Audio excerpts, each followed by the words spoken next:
Explore Hyderabad exclusive temple jewelry exhibition Nakshi Mela at Varahi Silver Jewelry KPHP. నమస్తే, welcome to our channel. నేను పద్మిని. ప్రస్తుతంతో పాటు ప్రముఖ ఆధ్యాత్మికవేత్త, దత్త ఉపాసకులు, శ్రీపాద శ్రీవల్లభ దత్తపీఠం వ్యవస్థాపకులు శ్రీమతి లతా దత్త గారు మనతో పాటు ఉన్నారు. మాట్లాడదాం. నమస్తే అక్క. నమస్తే పద్మిని. అక్క, జూన్ 18వ తారీఖున చాలా యోగవంతమైనటువంటి రోజు వస్తోంది, గురు పుష్యమి యోగంతో. సంవత్సరంలో 2-3 పర్యాయాలు మాత్రమే ఇటువంటి యోగవంతమైనటువంటి రోజులు వస్తాయి. మరి ఈ గురు పుష్యమి యోగాన్ని ఎట్లా యూటిలైజ్ చేసుకోవాలి? మీరైతే ఖచ్చితంగా ఈ గురు పుష్యమి అప్పుడే కదా ఈ రింగ్స్ అవి జయించింది, రవి యోగంలో. రవి పుష్యమి యోగం అది కూడా అంతే పవర్ఫుల్ అండ్ సేమ్. సో చెప్పండి, ఎట్లా యూటిలైజ్ చేసుకోవాలి ఈ గురు పుష్యమి యోగా? చాలా చాలా ఆస్పీషియస్ ముహూర్తం అని చెప్పొచ్చు పద్మిని. ఎందుకంటే ఈ గురు పుష్యమి అయిపోయిన తర్వాత నెక్స్ట్ ఇయర్ వరకు వెయిట్ చేయాలి మళ్ళీ మనం గురు పుష్యమి కోసం. లేవు, ఇప్పట్లో లేవు. అయితే మనము బంగారం కొనాలన్నా, పెళ్ళిళ్ళకి ముఖ్యంగా వివాహ ముహూర్తాలు కూడా ఉన్నాయి ఇప్పుడు. పెళ్ళిళ్ళకి మేము బంగారం కొనాలన్నా, వెండి కొనాలన్నా, వస్త్రాలు కొనాలన్నా, లేదా కొత్త వెహికల్ కొనాలన్నా, కార్ కానీ బైక్ కానీ ఇలాంటివి ఏం కొనాలన్నా, కొత్త పుస్తకాలు కొనాలన్నా కూడా ఈ ముహూర్తము అద్భుతమైన ముహూర్తము. ఇంకా ఆ ముహూర్తం ఈ ముహూర్తం అని చూడొద్దు. ఇంతకంటే అద్భుతమైన ముహూర్తం ఇంకొకటి ఉండదన్నమాట. అంటే ఇది మాకు సెట్ అవుతుందా, సెట్ కాదు ఇంకా అని పట్టించుకోక, దేనికి ఏ జాతకం వాళ్ళైనా, ఏ నక్షత్రం వాళ్ళైనా కళ్ళు మూసుకొని కొనేసుకోవచ్చు. ఎందుకంటే కింగ్ ఆఫ్ నక్షత్రం, నేను ఎప్పుడు చెప్తాను, పుష్యమి ఏంటి, గ్రోత్ ని ఇండికేట్ చేస్తుంది, ఎదుగుదల. ఇంకా గురువు అంటే మనకి నాలెడ్జ్, విజ్డమ్, ప్రాస్పరిటీ, ఇద్దరు కాంబినేషను. అమృత సిద్ధి యోగం వచ్చింది, సర్వార్థ సిద్ధి యోగము, ఇవన్నీ యోగాలతో కలిసి ఉండేటువంటి అద్భుతమైన ముహూర్తం అని చెప్పొచ్చు. ఇక ఆ రోజు గురువుల్ని కలుసుకోవటం కోసము, గురువుల్ని కలిసి గురోపదేశం తీసుకోవడము, లేదా ల్యాండ్ అగ్రిమెంట్ చేసుకోవటము, రియల్ ఎస్టేట్లో ఇన్వెస్ట్ చేయాలనుకున్నా, కొత్త ఇంటికి అడ్వాన్స్ ఇవ్వాలనుకున్నా, పిల్లల్ని కాలేజీలకు పంపించాలన్నా, స్కూల్కి పంపించాలన్నా. ఎందుకంటే జూన్ 18 మళ్ళీ నవమ సంఖ్య, అదే భక్తి సంఖ్య. అండ్ వెరీ వెరీ చాలా ఎంతటి పవర్ఫుల్ అంటే అంతటి పవర్ఫుల్ అనమాట. దీనికి ఇంకో వేరే తిరుగు లేదు పద్మిని. అలాగే ఆ రోజు మీ గురువుల్ని కలవటానికి వెళ్ళినా, ఎక్కడికి వెళ్ళినా పసుపు రంగు కర్చీఫ్ తీసుకెళ్ళి ఇవ్వండి. ఎల్లో కలర్ కర్చీఫ్ లేదా ఎల్లో కలర్ పుష్పాలు, మ్యాంగోస్ వస్తున్నాయి ఇప్పుడు, మ్యాంగోస్. అలాగే దేవాలయాల్లో కానీ ఎక్కడైనా కూడా అనార్థులకు కానీ ఎల్లో ఫ్రూట్స్ డొనేట్ చేయండి, బనానాస్ కానీ మ్యాంగోస్ కానీ. ఎందుకంటే మనం చేసే చిన్న చారిటీ అయినా మల్టిపుల్ టైమ్స్ ఫలితం వస్తుంది. ఆ రోజు ఏం చేసినా కూడా మల్టిపుల్ టైమ్స్ అవుతుంది అన్నమాట. బట్టలు కూడా మరి పెట్టచ్చు గురువులకి, పసుపు రంగు వస్త్రాలు ఇవ్వచ్చు, లేదా ఏదైనా పసుపు రంగు పుష్పాలు, పసుపు రంగు ఫ్రూట్స్. అలాగే మీరు ఒక పసుపు రంగు క్లాత్ తీసుకొని 7 గోమతి చక్రాలు, 8 లక్ష్మీ గవ్వలు ఆ పసుపు రంగు వస్త్రంలో కొద్దిగా పచ్చకర్పూరం వేసి భగవంతుడి దగ్గర, గురువు దగ్గర పెట్టుకొని తర్వాత మీ లాకర్లో పెట్టుకోండి. చాలా బాగా కలిసి వస్తుంది అనమాట. ఇట్లా లైవ్ గురువులు లేరు అని అనుకుంటే గురు దత్తాత్రేయ స్వామికైనా మనం సమర్పించవచ్చు కదా ఇప్పుడు మీరు చెప్పినవన్నీ? అవును, దత్తపీఠాల్లో కూడా సమర్పించవచ్చు. ఇప్పుడు గురువులు అంటే మనకి లైఫ్లో గైడ్ చేసేవాళ్ళు. చాలా మందికి టీచర్స్ ఇన్స్పైర్ చేస్తూ ఉంటారు, చాలా మందికి స్పిరిచువల్ గురువుస్ ఉంటారు. అలాగే వాళ్ళకి విద్య ఏ విధంగా అయినా, కొంతమందికి మనం చూసుకుంటే వాళ్ళు మెకానికల్లో ఉండొచ్చు, సివిల్లో ఉండొచ్చు, ఆస్ట్రాలజికల్గా ఉండొచ్చు, ఎలాగైనా ఉండొచ్చు గురువులు. ఏ విధమైన గురువు అయినా సరే గురువే. మీ లైఫ్కి ఒక పాత్ చూపించిన వాళ్ళు గురువే. వాళ్ళని వెళ్ళి దర్శించుకోండి. లేదా మీకు వెళ్ళటం కుదరకపోతే ఫోన్లో బ్లెస్సింగ్స్ తీసుకోండి. వాళ్ళకి ఏదో ఒక గూగుల్ పే, ఫోన్ పే చేసి వాళ్ళకి ఫ్రూట్స్ కొనుక్కోమని, ఎల్లో ఫ్రూట్స్ అలాంటివి చేయండి, చాలా ఎక్కువ ఫలితము. అలాగే మీరు బంగారం కొనలేము అని నిరాశపడవలసిన అవసరం లేదు. ఆ రోజు చక్కగా పసుపు రంగు ఏదైనా, నేను చెప్పాను కదా, ఎల్లో కర్చీఫ్ తెచ్చి పెట్టుకోండి, లేదా పసుపు కొని తెచ్చుకోండి. పసుపు లేదా పసుపు కొమ్ములు కొని తెచ్చుకున్నా చాలా మంచిదన్నమాట. చాలా చాలా కలిసి వస్తుంది. అమేజింగ్. నవగ్రహాల్లో గురుగ్రహానికైనా ఈ పసుపు కొమ్ములు అలా మాల కింద వేయొచ్చు. 54 పసుపు కొమ్ముల్ని చక్కగా మాల కింద కట్టి, మనం ఎలాగైతే ఇప్పుడు గురువుకి మనము ఈ కాబూలి శనగలు దండ ఎలా అయితే గుచ్చుతామో, అలాగే ఈ పసుపు కొమ్ములతో దండ వేసినా కూడా గురువు అనుగ్రహం వెంటనే లభిస్తుంది. ఎందుకంటే నేను అనగాస్వామి, అనగాలక్ష్మి పూజ చేసేటప్పుడు స్వామికి పసుపుతో చేయిస్తాను, అమ్మవారికి కుంకుమతో చేయిస్తాను. అర్చన అర్చన ఆ రోజు అనగా స్వామి అనగాలక్ష్మి అష్టోత్తరం చదువుకోండి ఇంట్లో. నేను చెప్పిన ఈ చిన్నది గోమతి చక్రాలు లక్ష్మీ గమలు తీసుకొచ్చి పెట్టుకొని తర్వాత లాకర్లో పెట్టుకోండి. మీకు సక్సెస్ అనేది వస్తుంది. అమేజింగ్. ఆ సక్సెస్ కోసం ఎదురు చూస్తూ ఉంటాం కదా, అలాంటి సక్సెస్ వస్తుంది అనమాట. రైట్. అయితే సక్సెస్ అంటే నాకు గుర్తొచ్చింది, మీరు జనాల్లోకి బాగా సక్సెస్ఫుల్గా వెళ్ళింది సిద్ధమంగళ స్తోత్రంతో. అవును, ఖచ్చితంగా కదా. అసలు మన ఫస్ట్ వీడియో కూడా అదే. అవును, ఇఫ్ యు రిమెంబర్. ఎస్. అది ఎందుకు మర్చిపోతాం, అసలు సిద్ధమంగళ స్తోత్రమే నన్ను నిలబెట్టింది. నాకు వాక్స్థితి వాక్చాతుర్యం పీఠం రావటానికి కారణమే సిద్ధమంగళ స్తోత్రం. 100%. నేను ఈ విధంగా ఇక్కడ కూర్చున్నాను చెప్తున్నానంటే దానికి దత్తాత్రేయ స్వామి ఈ స్తోత్రం ద్వారా నన్ను ఇక్కడ కూర్చోబెట్టారు. ఖచ్చితంగా. ఎందుకంటే ఫస్ట్ టైం నాకు ఇంకా గుర్తుంది 4 years బ్యాక్ అనుకుంటా. 4 years బ్యాక్. అవును, ఏమైనా చేద్దాం అక్క, దత్తుడి ఆరాధనలో ప్రత్యేకంగా ఉన్నారు అని అంటే సిద్ధమంగళ స్తోత్రం గురించి చెప్దామా అన్నారు. అవును, ఓకే చెప్దామని చెప్పి కూర్చొని చేయడం జరిగింది. సరే, ఇట్లా యోగవంతమైనటువంటి రోజుల్లో సిద్ధమంగళ స్తోత్రాన్ని జపించడం ఎటువంటి ఫలితాన్ని ఇస్తుంది? అద్భుతమైన ఫలితాలను ఇస్తుంది. ఎందుకంటే మామూలుగా ఒక్కసారి సిద్ధమంగళ స్తోత్రం చదివితేనే స్వామి చెప్పారు, నాయనలారా పరమ పవిత్రమైన ఈ సిద్ధమంగళ స్తోత్రం పఠించిన ఎడల అనగాష్టమి వ్రతము చేసి సహస్ర సద్బ్రాహ్మణులకు భోజనం పెట్టిన ఫలం లభించును.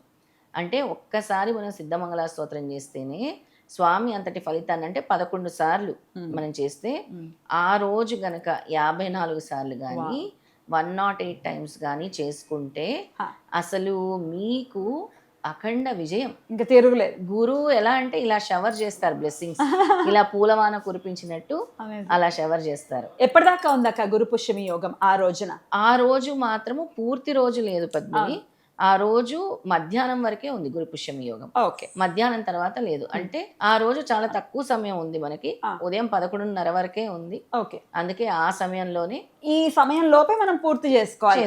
ఆరాధన అయితే ఏంటి, ఇప్పుడు సిద్ధమంగళ స్తోత్రం ఏదైనా కూడా. ఓకే, ఒకవేళ ఆ ముహూర్తంలో మొదలు పెడితే సాయంత్రం వరకు కూడా మీరు చదువుకోవచ్చు, అలా ఏమీ తప్పు లేదు. స్టార్ట్ చేయడమే ఇంపార్టెంట్.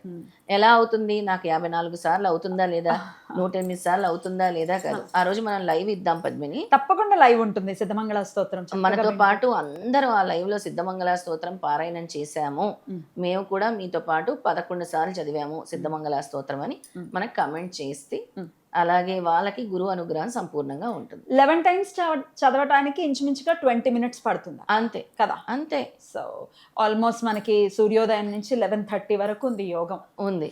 54 సార్లు ఈజీగా అయిపోతుంది. ఇంకా సామూహికంగా సమిష్టిగా గనక చేశారంటే సామూహికంగా అదే లెక్కన 5 ఉన్నాం అక్క, అలా చేసుకోవచ్చు. 5 5 సార్లు చదివితే 25 సార్లు చదివినట్టు, 10 సార్లు చదివితే 50 సార్లు చదివినట్టు, 11 సార్లు చదివితే అలా అలా 20 సార్లు చదివితే 108 సార్లు అయిపోతుంది కదా. 22 సార్లు చదివితే 108 సార్లు అయిపోతుంది. అందరూ కలిసి కూడా హాయిగా చేసుకోవచ్చు. ఆ సమిష్టి సాధనే స్వామికి ఇష్టం కాబట్టి ఆ రోజు అందరు ఎవరి ఇళ్లలో వాళ్ళు ఒక సమయం మనం పెడదాం పద్మిని. ఉదయం 10 నుంచి 11:30 సమయంలో అందరూ చదవండి సిద్ధమంగళ స్తోత్రం.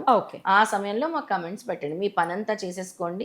10 to 11:30 వరకు ముహూర్తం ఉంది కాబట్టి మీ ఇళ్లలోనో లేదో దేవాలయాల్లో పీఠాల్లో లేదా మన దత్తపీఠంకి రావాల్సిన వాళ్ళు హైదరాబాద్లో ఉండే వాళ్ళు రావచ్చు, లేదా ఎవరి ఇంట్లో వాళ్ళు కూర్చొని మీ పూజ గదిలో స్వామి ముందు కూర్చొని చదివి మాకు కమెంట్ చేయండి. రైట్. అయితే ఒకసారి ఇప్పుడు మనం ఒకసారి పాడేద్దామా సిద్ధమంగళ? తప్పకుండా పద్మిని. సిద్ధమంగళ స్తోత్రం అలాగే నామజపం కూడా చెప్తాను. ఆ 2 నామస్మరణ కూడా భజన లాగా చేసుకోవచ్చు. అలాగే అక్క, ముందు ఏం చేద్దాం? ముందు సిద్ధమంగళ స్తోత్రం చేసేద్దాం. శ్రీపాదరాజం శరణం ప్రపద్యే, శ్రీదత్తరాజం శరణం ప్రపద్యే. సిద్ధమంగళ స్తోత్రం. శ్రీమదనంత శ్రీ విభూషిత అప్పల లక్ష్మీ నరసింహరాజా, జయ విజయీ భవ దిగ్విజయీ భవ, శ్రీమదఖండ శ్రీ విజయీ భవ. శ్రీ విద్యాధరి రాధ సురేఖ శ్రీరాకీధర శ్రీపాద, జయ విజయీ భవ దిగ్విజయీ భవ, శ్రీమదఖండ శ్రీ విజయీ భవ. మాతా సుమతి వాత్సల్యామృత పరిపోషిత జయ శ్రీపాద, జయ విజయీ భవ దిగ్విజయీ భవ, శ్రీమదఖండ శ్రీ విజయీ భవ. సత్య ఋషీశ్వర దుహితానందన బాపనార్యనుత శ్రీచరణ, జయ విజయీ భవ దిగ్విజయీ భవ, శ్రీమదఖండ శ్రీ విజయీ భవ. సవితృకాటక చయన పుణ్యఫల భరద్వాజ ఋషి గోత్ర సంభవ జయ విజయీ భవ దిగ్విజయీ భవ శ్రీమదఖండ శ్రీ విజయీ భవ దోచౌపాతి దేవలక్ష్మి ఘన సంఖ్యా బోధిత శ్రీచరణా జయ విజయీ భవ దిగ్విజయీ భవ శ్రీమదఖండ శ్రీ విజయీ భవ పుణ్యరూపిణీ రాజమాంబసుత గర్భ పుణ్యఫల సంజాత జయ విజయీ భవ దిగ్విజయీ భవ శ్రీమదఖండ శ్రీ విజయీ భవ సుమతి నందన నరహరి నందన దత్త దేవ ప్రభు శ్రీపాద జయ విజయీ భవ దిగ్విజయీ భవ శ్రీమదఖండ శ్రీ విజయీ భవ పీఠికాపురా నిత్య విహారా మధుమతి దత్త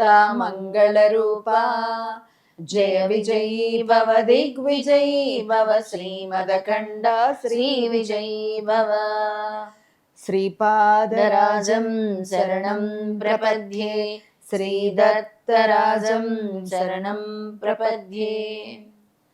ఈ స్తోత్రం యొక్క ఫలితం చెప్తాను నాయనలారా. పరమ పవిత్రమైన ఈ సిద్ధమంగళ స్తోత్రం పఠించిన వేళ అనగాష్టమి వ్రతం చేసి సహస్ర సద్బ్రాహ్మణులకు భోజనం పెట్టిన ఫలము లభించును. ఈ స్తోత్రము యోగిలచే పఠింపబడును. ఈ స్తోత్రం పఠించినంతనే కోరికలు నెరవేరును. ఈ స్తోత్రం పఠించిన వేళ దత్తాత్రేయ స్వామి శ్రీపాద శ్రీవల్లభ స్వామి కృపకు పాత్రులగుదురు. ఈ స్తోత్రం పఠించిన చోట సూక్ష్మవాయు మండలంలో సిద్ధపురుషులు అదృశ్య రూపంలో తిరుగుదురు. అద్భుతం. నామజపం ఏం చేస్తాం? నామజపం చేద్దాం.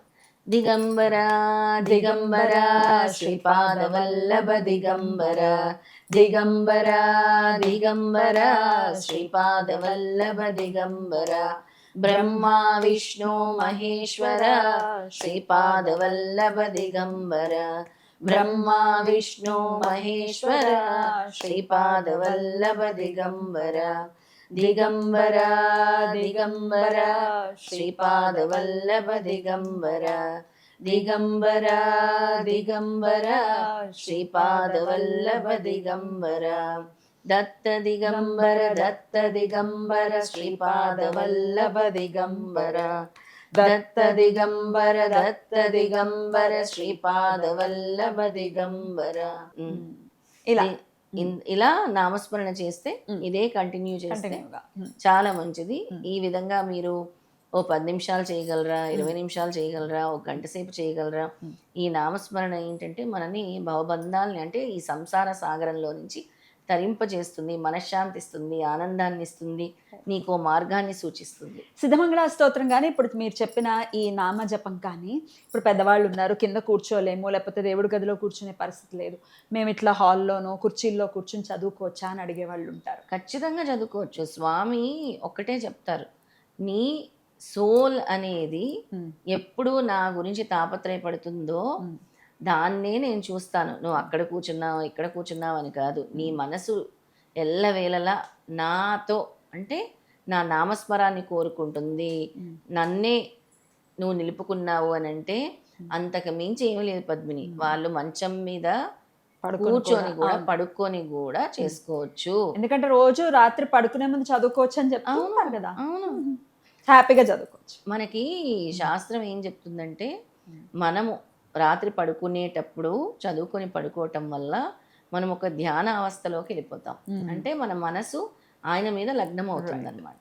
దాన్ని అద్భుతం, చాలా చక్కగా ఎక్స్ప్లెయిన్ చేశారు. ఖచ్చితంగా ఇది లైవ్ కూడా ఉంటుంది కాబట్టి ఆ రోజు మార్నింగ్ 10 to 11:30 లైవ్ ఉంటుంది కాబట్టి లైవ్లో మీరు చదవండి. అంతా చదివిన తర్వాత అక్కడే కమెంట్ సెక్షన్లో రాయండి.